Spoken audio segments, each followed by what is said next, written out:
সমস্ত ভাই বোনদের জন্য খুশির খবর, কারণ অনলাইন থেকে এখন ভোটার কার্ড আবেদনের সঙ্গে সঙ্গেই কিন্তু তোমাদের অ্যাপ্রুভাল নিয়ে নিচ্ছে এবং 15 থেকে 20 দিনের মধ্যেই ভোটার কার্ড তোমরা ডাউনলোড করে নিতে পারবে। তো আজকের ভিডিওতে সকলকে দেখিয়ে দেবো যে ভোটার কার্ড অনলাইন থেকে কিভাবে আবেদন করবে এবং তার সাথে সাথে সমস্ত প্রসেস কিন্তু এই ভিডিওর মাধ্যমেই তোমাদেরকে বলে দেবো কি করতে হবে। তো প্রথমেই তোমাদের সকলকে একটা কথা দেখিয়ে দিই যে কিছুদিন আগে একটা ভোটার কার্ড আবেদন করা হয়েছে, সেই ভোটার কার্ডের ডিটেলসটা তোমাদের একবার দেখিয়ে দিই।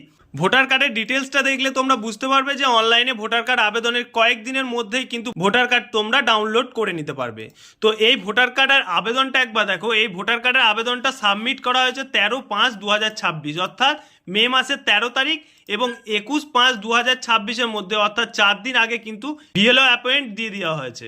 অর্থাৎ তোমার ভোটার কার্ডের আবেদনে 10 থেকে 15 দিনের মধ্যেই কিন্তু তোমাদের যে লোকাল বিএলও আছে সেই বিএলওকে ইনফর্ম করা হচ্ছে এবং তোমার ডকুমেন্টস ভেরিফাই করার জন্য ইনফর্ম করা হচ্ছে বিএলওকে। তো সকলকে বলবো যারা ভোটার কার্ড আবেদন করবে তারা অবশ্যই অনলাইন থেকে ভোটার কার্ডের আবেদনের প্রসেস কমপ্লিট করো, কারণ বিএলও অ্যাপয়েন্টমেন্ট তোমাদের খুব তাড়াতাড়ি দেওয়া হচ্ছে এবং ভোটার কার্ডের ভেরিফিকেশনও কিন্তু খুব তাড়াতাড়ি করে দেওয়া হচ্ছে। এবার সকলকে দেখিয়ে দিই যে ভোটার কার্ড তোমরা অনলাইন থেকে কিভাবে আবেদন করবে। প্রথমেই তোমাদের ভোটার কার্ডের পোর্টাল voter.eci.gov.in, এই পোর্টালে আসার পর একটু নিচের দিকে এলেই দেখতে পাবে নিউ ভোটার রেজিস্ট্রেশন। তোমাদের 18 বছর হলেই কিন্তু তোমরা ভোটার কার্ড আবেদন করতে পারবে। এবার সকলকে বলে রাখি ভোটার কার্ড আবেদনের জন্য তোমাদের কি কি ডকুমেন্টসের প্রয়োজন। ভোটার কার্ড আবেদনের জন্য যে ডকুমেন্টসগুলো প্রয়োজন, তোমাদের আধার কার্ড, একটা পাসপোর্ট সাইজ ছবি, বাবার ভোটার কার্ড এবং বাবার 2002 সালে এসআইআর এর লিস্টের নাম। ওকে, এই ডকুমেন্টসগুলো নিয়ে তোমরা অনলাইন থেকে বাড়িতে বসেই কিন্তু ভোটার কার্ড আবেদন করতে পারবে।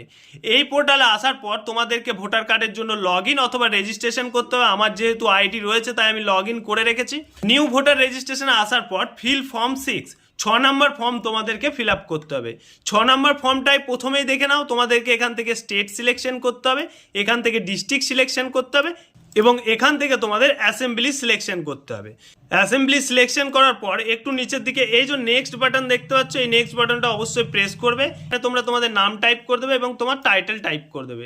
এখানে নাম টাইপ করলে তোমার বাংলার নামটা এখানে চলে আসবে, অবশ্যই দেখে নেবে। যদি বাংলা নামটা ভুল হয়ে যায় তো এখান থেকে কিন্তু তোমরা বাংলা নামটা কারেকশন করে নিতে পারবে। ওকে, বাংলা নাম কারেকশন হয়ে যাওয়ার পর এখান থেকে তোমরা তোমাদের একটা পাসপোর্ট সাইজের ছবি আপলোড করে দেবে। পাসপোর্ট সাইজের ছবি আপলোড হয়ে গেলে কিন্তু এই নেক্সট বাটনটায় অবশ্যই ক্লিক করতে হবে, তবে কিন্তু তোমরা পরের স্টেপে আসতে পারবে। এখান থেকে তোমরা ফাদার, এই যে ফাদার অপশনটাই টিকমার্ক দিয়ে এখানে তোমার বাবার নাম এবং বাবার নামের টাইটেলটা এখানে সিলেকশন করবে। এখানে বাংলা নামটা চলে আসবে, অটো ফিল হয়ে যাবে। এগুলো বাংলা নামগুলো তোমাদের টাইপ করার প্রয়োজন নেই, বাংলা নামগুলো অটো ফিল হয়ে যাবে। তারপর তোমাদের এখানে সেলফ মোবাইল নাম্বারটা